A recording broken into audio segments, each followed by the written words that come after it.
റമദാൻ 3 മുത്തുനബി സല്ലല്ലാഹു അലൈഹി വസല്ലമ തങ്ങളുടെ കരളിന്റെ കഷ്ണമായ ഫാത്തിമ ബീബി റളിയല്ലാഹു തആല അൻഹയുടെ വഫാത്തിന്റെ ദിവസം. വെറുമൊരു മകളായിരുന്നില്ല ഫാത്തിമ. അവർ തിരുനബി സല്ലല്ലാഹു അലൈഹി വസല്ലമ തങ്ങളുടെ കരളിന്റെ കഷ്ണമായിരുന്നു.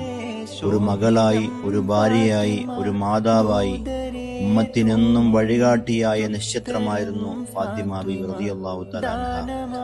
അന്ത്യയാത്രയിൽ പോലും തന്റെ ശരീരം അന്യർ കാണരുത് എന്ന് വസിയത്ത് ചെയ്ത ഫാത്തിമ ബീബി റളിയല്ലാഹു തആല അൻഹ ലോക സ്ത്രീകളുടെ മാതൃകയായ പ്രിയപ്പെട്ട ഭർത്താവായ അലിയാർ തങ്ങളോടും തന്റെ പ്രിയ മക്കളായ ഹസൻ ഹുസൈൻ റളിയല്ലാഹു തആല അൻഹുമയോടും വളരെയധികം സ്നേഹത്തോടുകൂടി ഞാനൊരു യാത്രയ്ക്ക് വേണ്ടി പോവുകയാണ്. എന്റെ മക്കളെ നിങ്ങൾ പൊന്നുപോലെ നോക്കണം.